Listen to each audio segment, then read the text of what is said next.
അല്ലാഹുവിന്റെ പരിശുദ്ധമായ ഖുർആൻ അവിടുന്ന് പറയുകയാണ് തവക്കൽതു അലല്ലാഹ് എന്ന് പറഞ്ഞാ കിട്ടുന്ന ഒന്നാമത്തെ പ്രതിഫലം എന്തെന്നറിയോ? എന്റെ പ്രിയപ്പെട്ടവരെ, അല്ലാഹു ഇഷ്ടപ്പെടുകയാണ്, അല്ലാഹു ഇഷ്ടപ്പെടുകയാണ്. രണ്ടാമത്തെ കാര്യം എന്തെന്നറിയുമോ? മയ്യതവക്കൽ അലല്ലാഹി ഫഹവ ഹസ്ബു ഇന്നല്ലാഹ ബാലിഗു അംരിഹി ഖദ് ജഅലല്ലാഹു ലികുല്ലി ഷൈഇൻ ഖദറാ. പഠിക്കടോ മുസ്ലിമേ, പഠിക്കടോ മുസ്ലിമേ. ഈ കാലഘട്ടം അവനല്ല മതിയാവുകയാണ്, അല്ലാഹു മതിയാവുകയാണ്. ഏത് വിഷയം വന്നാലും അല്ലാഹുവിന് മതിയാവുകയാണ്.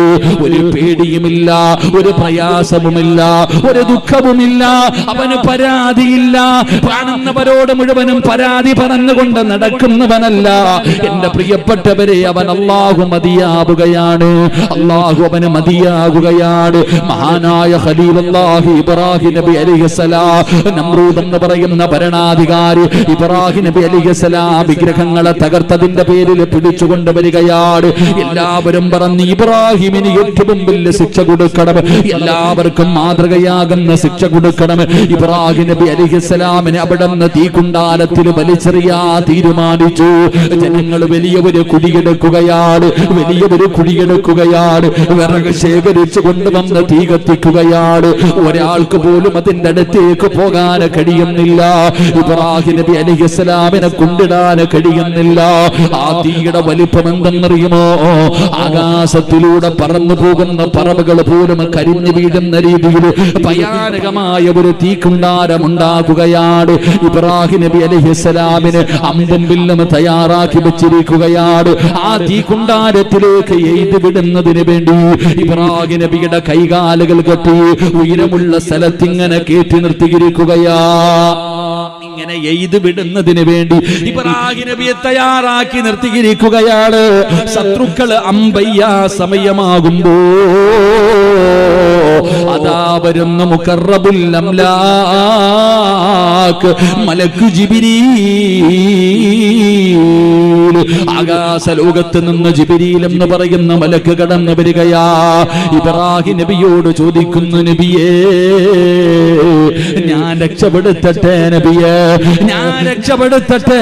ഈ കുണ്ടാരം ഞാൻ അണച്ചു തരാ നബിയേ, അങ്ങയെ രക്ഷപ്പെടുത്താ നബിയേ, എനിക്ക് അനുവാദം തരുമോ എന്ന് ഇബ്രാഹിം നബി അലൈഹിസ്സലാമിന്റെ ചാരത്ത് ജിബ്രീൽ എന്ന് പറയുന്ന മലക്ക് വന്ന് ചോദിക്കുമ്പോ അല്ലാഹുവിന്റെ പ്രവാചകൻ പറഞ്ഞ മറുപടി എന്തെന്നറിയോ? ജിബ്രീലേ, നിന്റെ സഹായം എനിക്ക് വേണ്ട, എന്നെ സഹായിക്കാൻ എന്നെ പടച്ച റബ്ബുണ്ടല്ലോ. ഹസ്ബുനല്ലാഹ് ഹസ്ബിയല്ലാഹ് ഖുൽ യാ നാറു കൂനി ബർദൻ വസലാമൻ അലാ. കടന്നിട്ട് ഒരു രോമത്തിനു പോലും ബുദ്ധിമുട്ടില്ലാത്ത രീതിയിൽ ഒരു രോമം പോലും കരിയാതെ നോക്കി നിന്ന ശത്രുക്കളുടെ കണ്ണ് തള്ളുന്ന രീതിയിൽ ഇബ്രാഹിം നബി അലൈഹിസ്സലാം നിന്ന് ഇറങ്ങി വന്നെന്ന് അല്ലാഹുവിന്റെ ഖുർആൻ പറയുമ്പോ ഇതൊന്നും കഥയല്ലടാ ചെറുപ്പക്കാരാ, ഉപ്പമാരെ, ഇതൊന്നും വെറുതെ പറഞ്ഞു തരുന്നതല്ല. ഇത് നിനക്ക് പഠിക്കുന്നതിന് വേണ്ടിയാ, ഇത് നിനക്ക് ചിന്തിക്കുന്നതിന് വേണ്ടിയാ. ഇതുപോലെ ഒരുപാട് ചരിത്രങ്ങൾ അല്ലാഹുവിന്റെ പരിശുദ്ധമായ ഖുർആൻ അവിടുന്ന് പറഞ്ഞു തരുന്നുണ്ടല്ലോ. എന്തിനാ മോനെ? ഇബ്രാഹിം നബി അലൈഹിസ്സലാം പറഞ്ഞ മറുപടി എന്തെന്നറിയുമോ? ഹസ്ബുനല്ലാഹ്. ഈ കാലഘട്ടത്തിൽ ജീവിക്കുന്ന മുസ്ലിമിന് അറിയാതെ പോയ ദിക്റാടാ ചെറുപ്പക്കാരാ. ഇസ്ലാം സമുദായത്തില് മുസ്ലിമീങ്ങളിൽ ആത്മഹത്യ വളരെ കുറവായിരുന്നല്ലോ. ഇപ്പൊ മുസ്ലിമീങ്ങളുടെ ആത്മഹത്യ വല്ലാതെ വർദ്ധിക്കുകയാ. കയറെടുത്ത് തൂങ്ങുകയാണ്, നരമ്പ് മുറിക്കുകയാണ്, വിഷമടിക്കുകയാണ്. ഏതൊക്കെ രീതിയിലാണ് ഇന്ന് ആത്മഹത്യ വല്ലാതെ വർദ്ധിച്ചു പോകുന്നത്? അതിന്റെ കാരണം എന്തെന്നറിയോ? മക്കളോട് വഴക്ക് പറയാ, മക്കളെ വഴക്ക് പറയാ ഉമ്മയ്ക്ക് പേടിയാ, മക്കളെ തല്ലാ വാപ്പയ്ക്ക് പേടിയാ, ചോദിക്കുന്നത് വാങ്ങിക്കൊടുത്തില്ലെങ്കിൽ റൂമിനകത്ത് കയറിയിട്ട് കഥകടച്ചിട്ട് തൂങ്ങുന്ന കാലവാ, SLC പരീക്ഷ തോറ്റതിന്റെ പേരിൽ ചാകുന്ന മക്കളുടെ കാലവാ. എന്തുകൊണ്ട് നമ്മുടെ മക്കൾ ഇങ്ങനെ ആയിപ്പോയതെന്നറിയോ? അവർക്ക് അല്ലാഹുവിനെ നീ പഠിപ്പിച്ചു കൊടുത്തില്ലല്ലോ. അത് പള്ളിയിലെ ഖതീബിന്റെ ജോലിയായിരുന്നില്ല, മദ്രസയിൽ പഠിപ്പിക്കുന്ന ഉസ്താദിന്റെ ജോലിയല്ല അല്ലാഹുവിനെ മക്കളെ പഠിപ്പിക്കലൂ. അത് വാപ്പയുടെ കടമയാ, അത് മാതാപിതാക്കളുടെ കടമയാ, വാപ്പയുടെയും ഉമ്മയുടെയും കടമയാണ്. അല്ലാഹ് ആരാണെന്ന് പഠിപ്പിച്ചു കൊടുക്കണം, മുത്തുനബി ആരാണെന്ന് പഠിപ്പിച്ചു കൊടുക്കണം. ഇത് നിന്റെ ബാധ്യതയാണോ? ഇത് നിന്റെ കടമയായിരുന്നടോ? അത് പഠിപ്പിച്ചു കൊടുക്കാത്തതിന്റെ പേരിലല്ലേ നിന്റെ മക്കൾ ആത്മഹത്യ ചെയ്യുന്നത്? എന്നിട്ട് അവസാനം ഇതെന്ന് കരഞ്ഞിട്ട് കാര്യമില്ല. അതുകൊണ്ട് എന്റെ പ്രിയപ്പെട്ടവരോട് പറയുകയാ, നിങ്ങൾ പറയും സിറാജ് ഉസ്താദ് പറയാ വളരെ എളുപ്പമാണ്.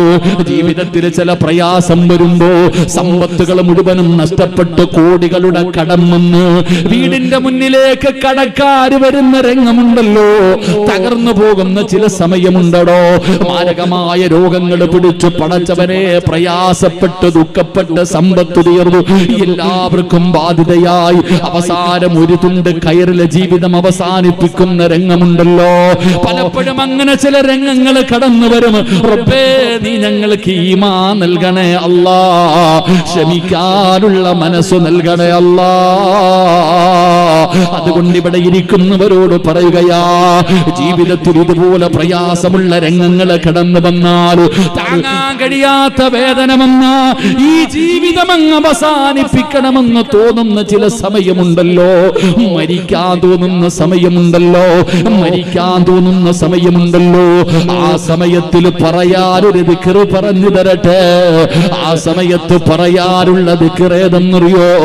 ഹസ്ബുനല്ലാഹു നിഅമൽ വകീൽ നിഅമൽ മൗലാ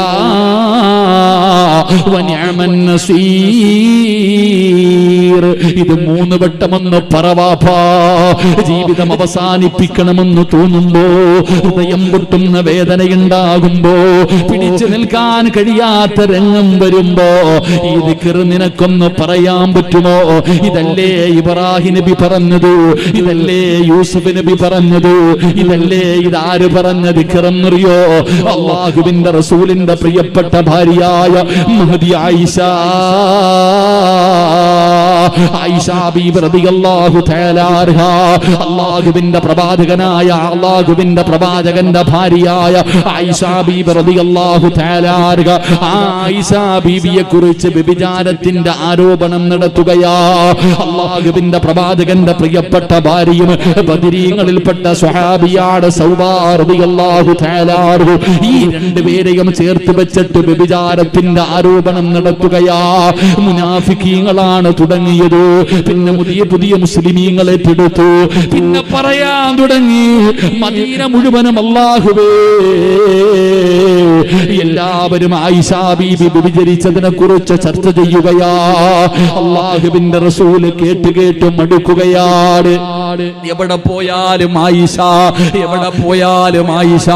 ആയിഷാനെ കുറിച്ച് എല്ലാവരും ഇങ്ങനെ ചർച്ച ചെയ്യുന്നത് കേൾക്കുമ്പോ അല്ലാഹുവിന്റെ റസൂലിന് വല്ലാത്ത സങ്കടമുണ്ടായി. മുത്തുനബി വീട്ടിലേക്ക് കടന്നു വന്നു. തളർന്നിരിക്കുന്ന തന്റെ പ്രിയപ്പെട്ട ഭാര്യയായ ആയിഷ ബീബി റളിയല്ലാഹു തആല അൻഹയോട് അല്ലാഹുവിന്റെ റസൂൽ പറഞ്ഞു, ആയിഷ കുറച്ചു ദിവസം നീ നിന്റെ വീട്ടിൽ പോയി നിൽക്കുക ആയിഷ. റസൂലുള്ള വീട്ടിൽ നിന്ന് ഇറക്കി വിട്ടതല്ല. അല്ലാഹുവിന്റെ റസൂൽ തന്റെ ആയിഷയ്ക്ക് സമാധാനമുണ്ടാകട്ടെ എന്ന് കരുതിയിട്ട് മുത്തുനബി തന്റെ വീട്ടിലേക്ക് പറഞ്ഞു വിടുകയാ. ആയിഷ ബീവിക്ക് അതത്ര താങ്ങാൻ പറ്റിയില്ല. അല്ലാഹുവേ, റസൂലുള്ളാഹിയുടെ വീട്ടിൽ നിന്ന് തന്റെ വീട്ടിലേക്ക് പോകാൻ തയ്യാറെടുക്കുമ്പോ തന്റെ പ്രിയപ്പെട്ട വാപ്പ അബൂബക്കർ സിദ്ദീഖ് റളിയല്ലാഹു തആല അൻഹു കടന്നു വരികയാണ്. ആയിഷ ബീവി തന്റെ പിതാവിനെ കണ്ടപ്പോ ഓടിച്ചെന്ന് ഉപ്പയുടെ കൈ പിടിച്ചിട്ട് കരയുന്ന വാപ്പാ, ഞാൻ അള്ളാന്റെ റസൂലിന്റെ ഭാര്യ, ഞാൻ അങ്ങനെ ചെയ്യുമെന്ന് വാപ്പയ്ക്ക് തോന്നുന്നുണ്ടോ? ഞാനിത് വ്യഭിചരിക്കുന്നവളാണെന്ന് തോന്നുന്നുണ്ടോ?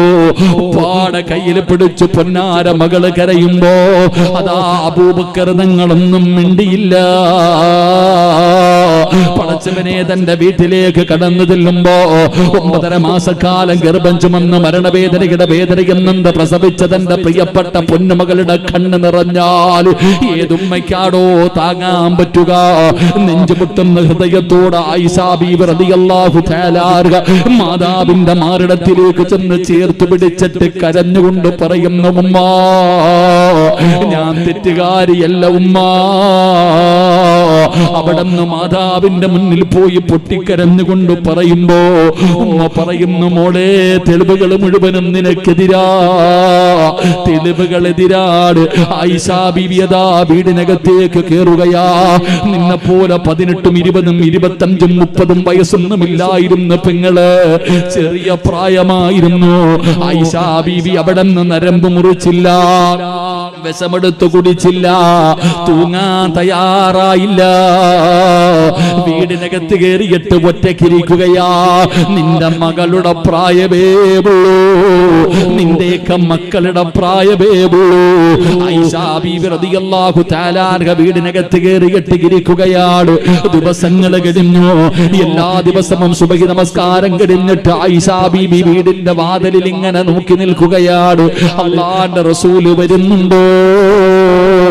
മുത്തുനബി വരുന്നുണ്ടോ? ആഴ്ചകൾ കഴിഞ്ഞു. ഒരു ദിവസം രാവിലെ തന്റെ വീടിന്റെ വാതിലിലേക്ക് നോക്കിയിരിക്കുമ്പോ അതാ വരുന്നു നബി മുഹമ്മദ് മുസ്തഫ സല്ലല്ലാഹു അലൈഹി വസല്ലമ തങ്ങൾ ചിരിക്കുന്ന മുഖത്തോടെ തന്റെ വീടിനകത്തേക്ക് കടന്നു വരികയാ. ആയിഷാ ബീവിക്ക് പിടിച്ചു നിൽക്കാൻ കഴിഞ്ഞില്ല, ഇറങ്ങി ഓടുകയാ. ഓടിച്ചെന്ന് അല്ലാഹുവിന്റെ പ്രവാചകനെ കെട്ടിപ്പിടിച്ചുകൊണ്ട് ചോദിക്കുന്നു, നബിയേ, ഞാൻ തെറ്റുകാരിയല്ലെന്ന് അല്ലാഹു പറഞ്ഞോ നബിയേ? ഖുർആനിൽ ആയത്തിറങ്ങിയോ നബിയേ? ജിബ്രീൽ വന്നോ നബിയേ? ആയിഷാ, നീ തെറ്റുകാരിയല്ലെന്ന് അല്ല പറഞ്ഞു. ആയിഷാ, നീ നിരപരാധിയാണെന്ന് അല്ലാഹു പറഞ്ഞു. ആയിഷാ, ആയിഷാ ബീബി റളിയല്ലാഹു തആല സന്തോഷം കൊണ്ട് തുള്ളിച്ചാടിക്കൊണ്ട് പറയുന്നു, നബിയേ, ഖുർആനിൽ ആയത്തിറങ്ങുമെന്ന് എനിക്കുറപ്പായിരുന്നു നബിയേ. അല്ലാഹു എന്നെ കൈവിടില്ല നബിയേ. ജിബ്രീൽ വരുമെന്ന് എനിക്കറിയാ നബിയേ. അല്ലാഹുവിന്റെ റസൂൽ ചോദിക്കുന്നു, ആയിഷാ, 7 ആകാശം കടന്ന് ജിബ്രീലിനെ വിളിച്ചിറക്കിയതെങ്ങനാ? ഖുർആനിൽ ആയത്തിറക്കിയതെങ്ങനാ? ഇത്രയും ദിവസം പിടിച്ചു നിന്നതെങ്ങനാ? ആ സമയത്താണ് ആയിഷാ ബീബി റളിയല്ലാഹു തആല അല്ലാഹുവിന്റെ പ്രവാചകനോട് പറയുന്നു, യാ റസൂലല്ലാഹ്, പറഞ്ഞ ദിക്ർ ഏതെന്നറിയോ? ഹസ്ബുനല്ലാഹു നിഅമൽ വകീൽ നിഅമൽ മൗലാ വ നിഅമൻ നസീർ. ഈ ദിക്ർ പറഞ്ഞിട്ടായി ആയിഷ പിടിച്ചു നിന്നത്.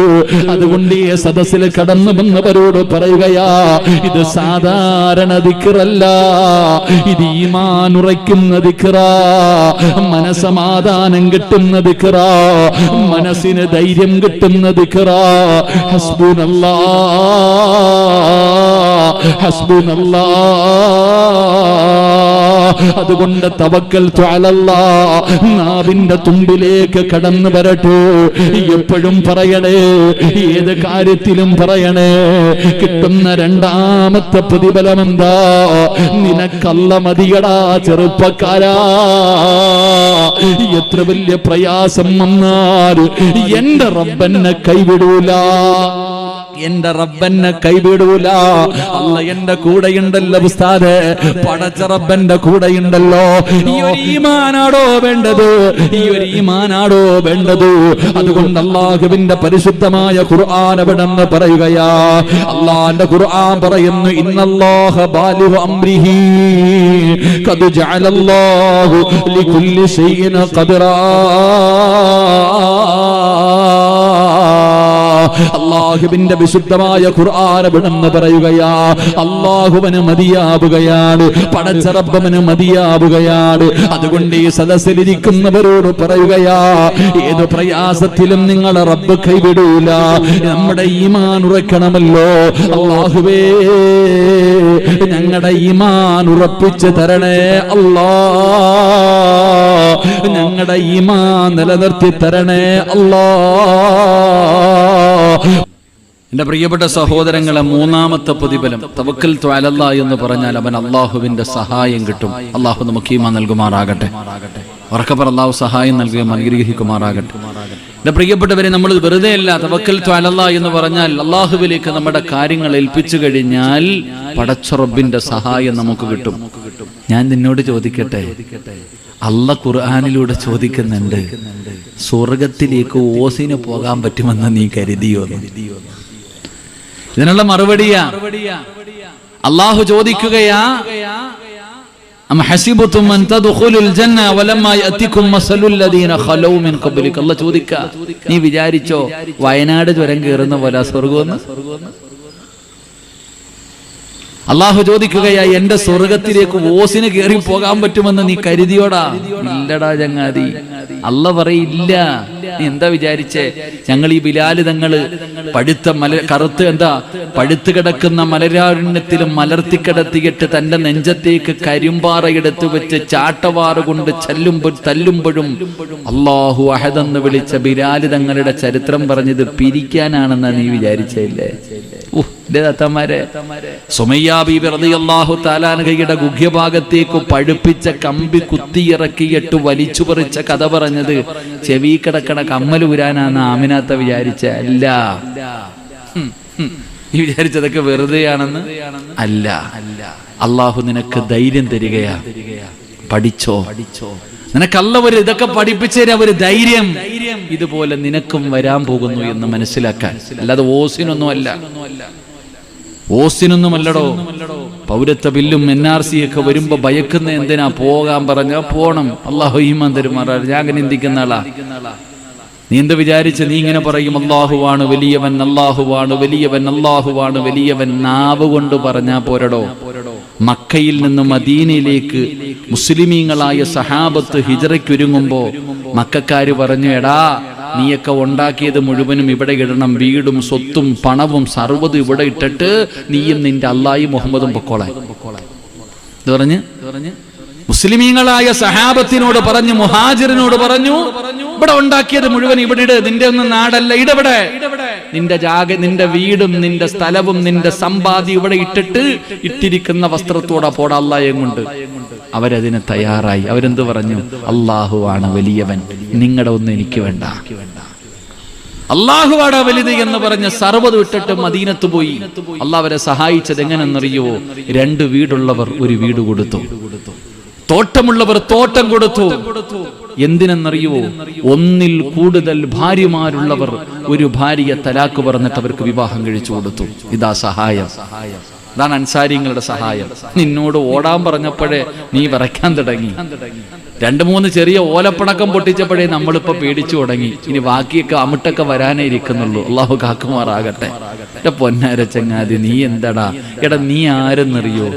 ജനിക്കുന്നതിന് മുമ്പേ മരണം നിശ്ചയിച്ചവനല്ലേ? നീ മുസ്ലിം അല്ലേ? പൊട്ടനാ.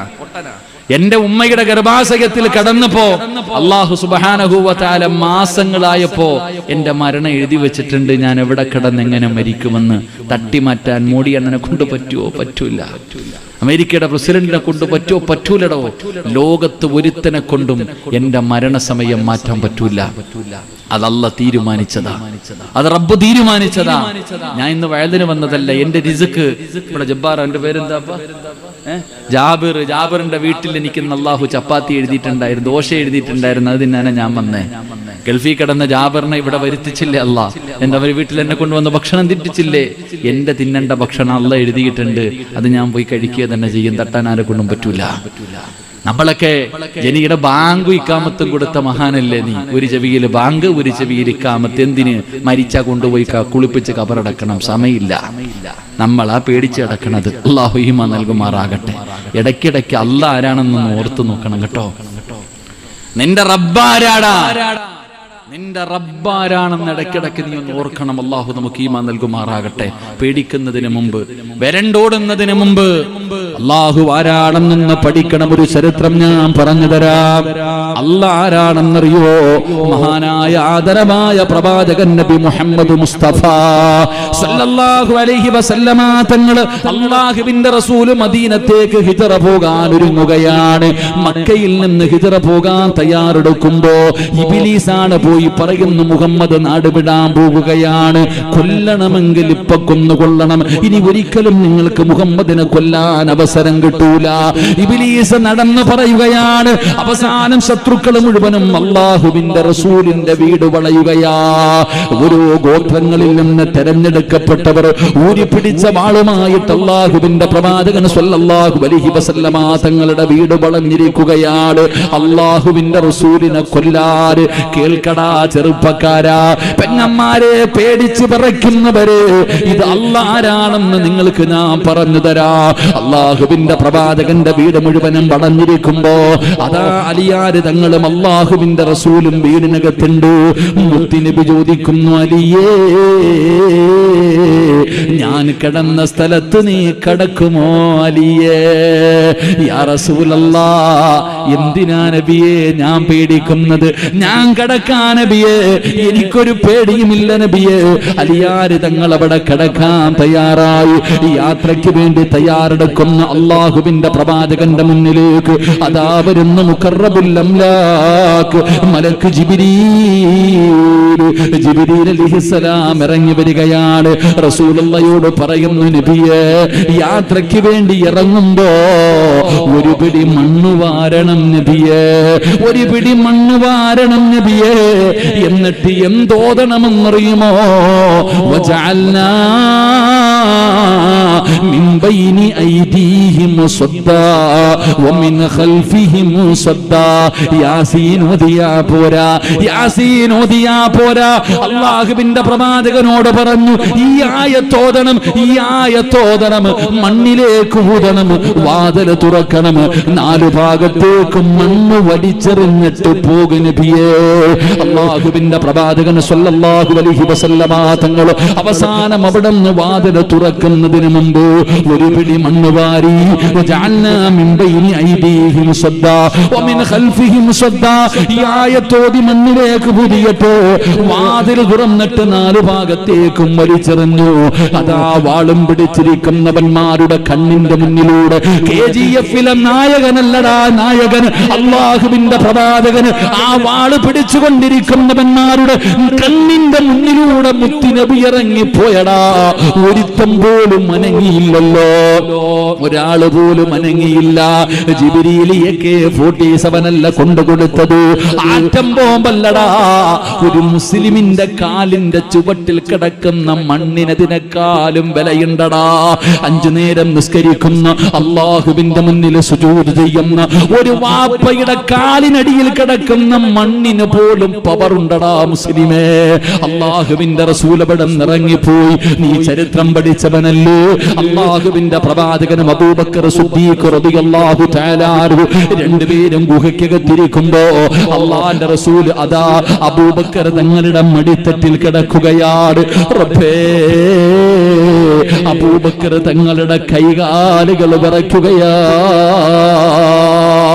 അബൂബക്കർ തങ്ങളുടെ കൈകാലുകൾ പേടിച്ചു വിറയ്ക്കുകയാണ്. അല്ലാഹുവിന്റെ റസൂൽ ഞെട്ടിയുണരുകയാണ്. എന്തേ അബൂബക്കർ, എന്തേ അബൂബക്കർ? യാ റസൂലല്ലാഹ്, ഗുഹയുടെ മുകളിൽ ശത്രുക്കൾ എത്തിക്കഴിഞ്ഞു നബിയേ. അവരുടെ കയ്യിലിരിക്കുന്ന വാളിന്റെ വെളിച്ചം ഈ ഗുഹയ്ക്കകത്തടിക്കുന്നു നബിയേ. അവരെങ്ങാണം കാലിലേക്ക് നോക്കിയാൽ, അവരൊന്ന് താഴേക്ക് നോക്കിയാ നമ്മളെ പിടിക്കുമല്ലോ, നമ്മളെ കൊല്ലുമല്ലോ. അല്ലാഹുവിന്റെ റസൂലിനോട് അബൂബക്കർ തങ്ങളെ പേടിച്ചുകൊണ്ട് പറയുമ്പോ റസൂലുള്ള ഇരുന്ന് ചിരിക്കുകയാ. എന്തിനാ നബിയെ ചിരിക്കുന്നത്? എന്തിനാ നബിയെ ചിരിക്കുന്നത്? അബൂബക്കറേ, അബൂബക്കറേ, നമ്മൾ രണ്ടുപേരും മാത്രമല്ല, നമ്മൾ രണ്ടുപേരും മാത്രമല്ല, ഖിയാമത്ത് നാൾ വരെ വരുന്ന സർവ്വ മുസ്ലിമിനും പഠിക്കാൻ 1400 കൊല്ലങ്ങൾക്ക് മുമ്പ് മുത്തുനബി പറഞ്ഞു തരുന്ന ഹദീസാ. അബൂബക്കറേ, നമ്മൾ രണ്ടുപേരും മാത്രമല്ല, ഒരാള് കൂടെ ഇതിനകത്തുണ്ട്. അതാരെന്നറിയോ? നമ്മുടെ റബ്ബ് നമ്മുടെ കൂടെയില്ലേ അബൂബക്കറേ? ലാ തഹ്സൻ ഇന്നല്ലാഹ മഅനാ. അബൂബക്കറേ, അല്ല നമ്മുടെ കൂടെയില്ലേ? എടോ മുസ്ലിമേ, അല്ല നിന്റെ കൂടെയില്ലേടാ, എന്തിനാ നീ ഭയപ്പെടുന്നത്? റസൂലുള്ള അബൂബക്കറിനോട് പറയുകയാണ്, അവന്റെ കാലിലേക്ക് നോക്കണമെങ്കിൽ അവൻ തീരുമാനിച്ചാ പോരാ. അവന്റെ കാലിലേക്ക് നോക്കാൻ ആ ശത്രു തീരുമാനിച്ചാ പോരാ, അല്ല തീരുമാനിക്കണം അബൂബക്കറേ. അല്ല തീരുമാനിക്കാതെ അവന്റെ കാലിലേക്ക് നോക്കാൻ കഴിയില്ല. നീ എന്തിനാ പേടിക്കുന്നത്? അതുകൊണ്ട് എടോ, ശത്രുവിന്റെ വലിപ്പം കണ്ട് പേടിക്കല്ലേ. ശത്രുവിന്റെ വലിപ്പം കണ്ട് ഒരിക്കലും പേടിക്കരുത്. അങ്ങനെ പേടിക്കുമായിരുന്നെങ്കിൽ ബദരീങ്ങൾ പേടിക്കുമായിരുന്നു. ഒടിഞ്ഞ വാടും മുട്ടിയ വയറും തുരുമ്പിച്ച പരിചയമായി 313 സ്വഹാബത്ത് ആയിരക്കണക്കിന് വരുന്ന ശത്രുക്കളുടെ മുന്നിലേക്ക് ബദറിന്റെ രണാങ്കണത്തിലേക്ക് ഇറങ്ങിപ്പോയത് ആൾബലം കണ്ടിട്ടാണോ? ഇല്ലടോ മുസ്ലിമേ. അല്ലാഹുവിന്റെ റസൂൽ പറയുകയാണ്, മുത്തുനബി പറയുകയാണ്, നിങ്ങൾ ബദരീങ്ങളുടെ ചരിത്രമെടുത്ത് വായിച്ചു നോക്കൂ. അതാ ആയിരക്കണക്കിന് വരുന്ന ശത്രുക്കളെ കണ്ണുപിടിച്ച് ഗാനമേള നടത്തി ഒട്ടകത്തിനെ ചുട്ടതിന് എല്ലാവരും ആസ്വദിച്ചുകൊണ്ട് ആ ബദറിലേക്ക് കടന്നു വരുന്നത്. 700ഓളം ഒട്ടകങ്ങള്, അവരുടെ കയ്യിൽ ആയുധങ്ങള്.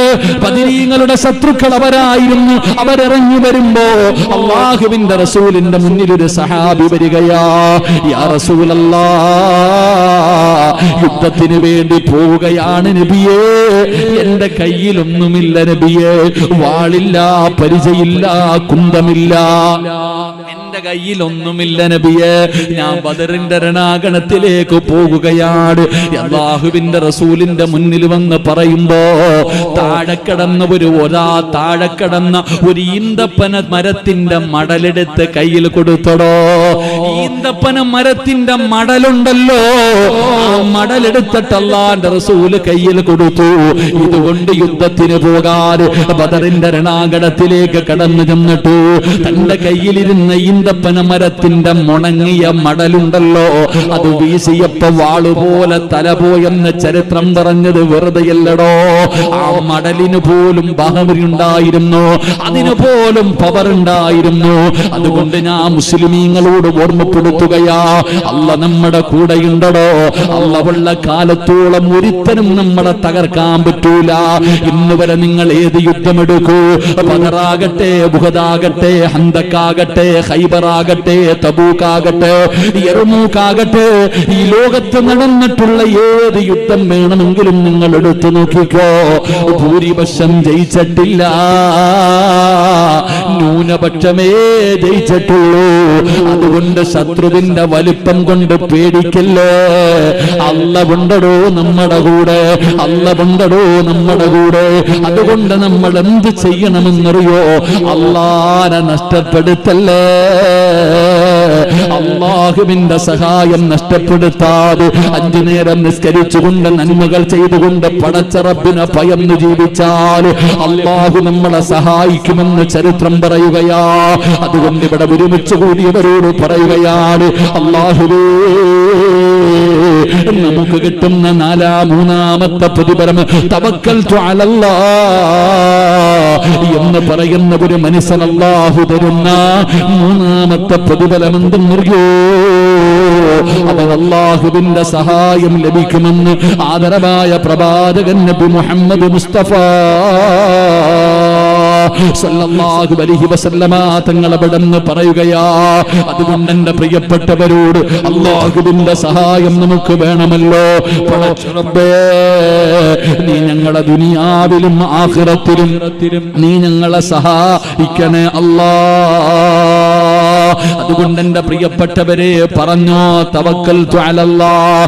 ഏതൊരു വിഷയത്തിലും നീ തവക്കൽതു അലല്ലാഹ് പറ, അല്ലാഹു നിന്നെ സഹായിക്കുമെന്ന് നബി മുഹമ്മദ് മുസ്തഫ സല്ലല്ലാഹു അലൈഹി വസല്ലമ തങ്ങൾ പറയുമ്പോൾ എന്റെ പ്രിയപ്പെട്ടവരെ, നാലാമത്തെ പ്രതിഫലമെന്തെന്നറിയോ? നാലാമത്തെ പ്രതിഫലമെന്താ? നീ ഉദ്ദേശിക്കാത്ത രീതിയിലൂടെ നിനക്ക് അല്ലാഹു റിസ്ക് തരുമെന്ന് നബി മുഹമ്മദ് മുസ്തഫ സല്ലല്ലാഹു അലൈഹി വസല്ലമ തങ്ങൾ പറയുകയാ, നിനക്ക് കഴിക്കാനുള്ള ഭക്ഷണമുണ്ടല്ലോ, എടോ നിനക്കും നിന്റെ കുടുംബത്തിനും കഴിക്കാനുള്ള ഭക്ഷണമുണ്ടല്ലോ, നീ ഉദ്ദേശിക്കാത്ത രീതിയിൽ അല്ലാഹു തരും. അതുകൊണ്ട് എന്റെ പ്രിയപ്പെട്ടവരെ പറഞ്ഞോ, തവക്കൽതു അലല്ലാഹ്. ഏതൊരു വിഷയത്തിലും നീ തവക്കൽതു അലല്ലാഹ് പറ, അല്ലാഹു നിന്നെ സഹായിക്കുമെന്ന് നബി മുഹമ്മദ് മുസ്തഫ സല്ലല്ലാഹു അലൈഹി വസല്ലമ തങ്ങൾ പറയുമ്പോൾ എന്റെ പ്രിയപ്പെട്ടവരെ, നാലാമത്തെ പ്രതിഫലമെന്തെന്നറിയോ? നാലാമത്തെ പ്രതിഫലമെന്താ? നീ ഉദ്ദേശിക്കാത്ത രീതിയിലൂടെ നിനക്ക് അല്ലാഹു റിസ്ക് തരുമെന്ന് നബി മുഹമ്മദ് മുസ്തഫ സല്ലല്ലാഹു അലൈഹി വസല്ലമ തങ്ങൾ പറയുകയാ, നിനക്ക് കഴിക്കാനുള്ള ഭക്ഷണമുണ്ടല്ലോ, എടോ നിനക്കും നിന്റെ കുടുംബത്തിനും കഴിക്കാനുള്ള ഭക്ഷണമുണ്ടല്ലോ, നീ ഉദ്ദേശിക്കാത്ത രീതിയിൽ അല്ലാഹു തരും.